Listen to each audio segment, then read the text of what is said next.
Pozdrav. Navada je, da se začetkom parlamentarnih počitnic voljo poda nek pregled dela državnega zbora za preteklo leto, v tem primeru pa seveda predviditva za mandat. Najprej nekaj parnih števil, pa se kaj povedo. In sicer seje državnega zbora, število sej ni bistveno odstopalo, v prejšnjem mandatu jih je bilo 89, v tem mandatu 79. Je pa bilo izrednih sej manj kot v prejšnjem mandatu, in sicer je bilo v prejšnjem mandatu 57% sej izrednih, v tem pa 48%, torej bolj manj nebistveno. Trajanje v dnevih je bilo približno enako, v prejšnjem 307 dni, v tem 281. Seveda, trajanje izrednih sej pa je v prejšnjem mandatu vzelo 21% delovnih dni sej, v tem mandatu pa 9%. Torej smo zasedeli v državnem zboru pol manj časa na izrednih sejah kot v prejšnjem mandatu. Sprejetih je bilo v prejšnjem mandatu 436 zakonov, v tem mandatu 468. Ni bistvene razlike. Je pa razlika v postopku. V prejšnjem mandatu je bilo 43% postopkov nujnih postopkov, zaprav 43% zakonov je bilo sprejetih po nujnem postopku, v tem mandatu pa skoraj polovico manj, 23%. Torej, delo je nekako teklo bolj utečeno, predvideno in sem zadovoljen s tem rezultatom. Število obstrukcij, to je tudi nek pokazatelj dela, obstrukcije so vedno bile v vseh mandatih, v prejšnjem mandatu jih je bilo 111, v tem mandatu 92. Ni bistvene razlike za 17% manj. Prekinitve sej v prejšnjem mandatu je bilo 321 prekinitev sej, v tem mandatu 196, torej indeks 0,6. To je signifikantna številka, skoraj pol manj prekinitev sej kot v prejšnjem mandatu.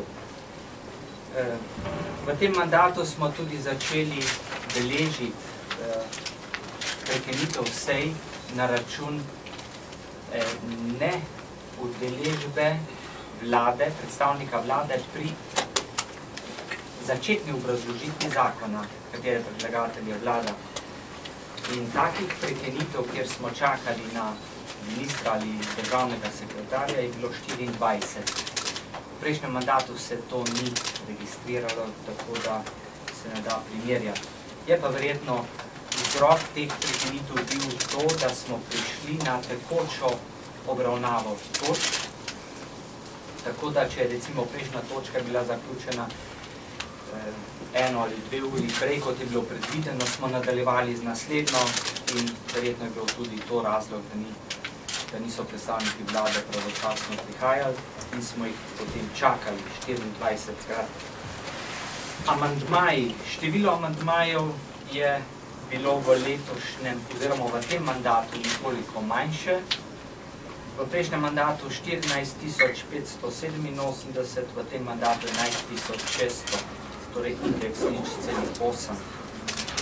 Sprejetih je bilo v prejšnjem mandatu 56%, v tem mandatu 58%. To je neka stalnica, neka navaden odstotek sprejetih amandmajev.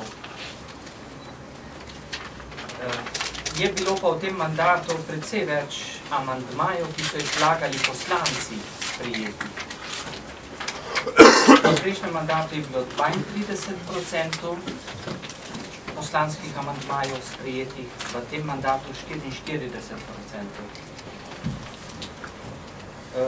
Je tudi signifikantno število amandmajev, ki jih je vlada vlagala na zakonske predloge.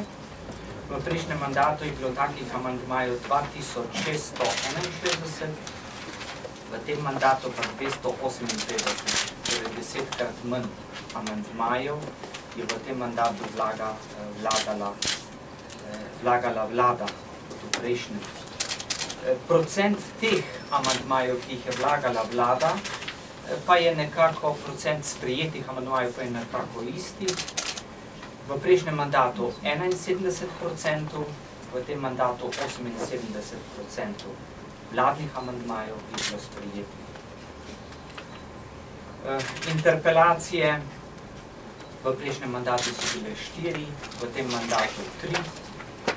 Razrešitev ministra v prejšnjem 1, v tem 1, ni bistvenih razlik. Veto državnega zbora v prejšnjem mandatu 8, v tem 19. To se pravi še enkrat več kot še enkrat več veta državnega sveta je bilo v tem mandatu. V prejšnjem mandatu so bili vsi veti državnega sveta ponovno izglasovani, se pravi 100%, v tem mandatu samo 15 od 19, to se pravi 80%. To se pravi, zanesljivost glasovanja državnega zbora v vprašanju veta je bila manjša kot v prejšnjem mandatu. V prejšnjem mandatu, glede vloženih pobud za referendum, v prejšnjem mandatu jih je bilo 26, v tem 15. V prejšnjem mandatu je bilo 7 referendumov, v tem 3. Poslanska vprašanja, tudi to je en podatek delovanja državnega zbora. V prejšnjem mandatu je bilo postavljenih 2459 poslanskih vprašanj, v tem mandatu 3082, indeks torej 1,25. Neodgovorjenih poslanskih vprašanj, to se pravi vprašanja, na katere vlada ni odgovorila do konca mandata, je bilo v prejšnjem mandatu 6,4%, v tem mandatu 3,3%. To se pravi, nekoliko bolje se je odrezala vlada v tem vprašanju. Glede mednarodne dejavnosti opažamo seveda tudi zaradi predsedovanja in zaradi članstva Evropske unije večji obseg, pa tudi premik. V prejšnjem mandatu je bilo zelo veliko bilateralnih obiskov, kjer je recimo naša delegacija obiskala tuj parlament ali pa smo sprejeli tujo delegacijo pri nas. Sedaj je bilo neprimerno več multilateralnih srečanj, to se pravi srečanj odborov nacionalnih parlamentov Evropske unije in podobno. Teh multilateralnih parlamentarnih srečanj je bilo v prejšnjem mandatu 393, v tem mandatu 549, torej indeks 1,4. Bilateralnih srečanj pa je bilo v prejšnjem mandatu 365, v tem pa 210, torej indeks 0,6. To je pač zaradi drugačne situacije Slovenije na mednarodnem prizorišču. Moram pa reči, da se je v tem mandatu zelo intenziviralo delo oziroma komunikacija z državami Zahodnega Balkana, torej z republikami nekdanje Jugoslavije. Mi smo imeli 40 takih srečanj v prejšnjem mandatu, komaj nekaj, kar je seveda tudi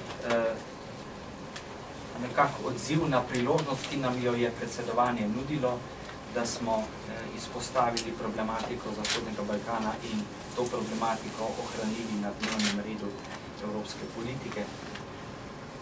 Kolegijev predsednika državnega zbora je bilo v prejšnjem mandatu 125, v tem 144,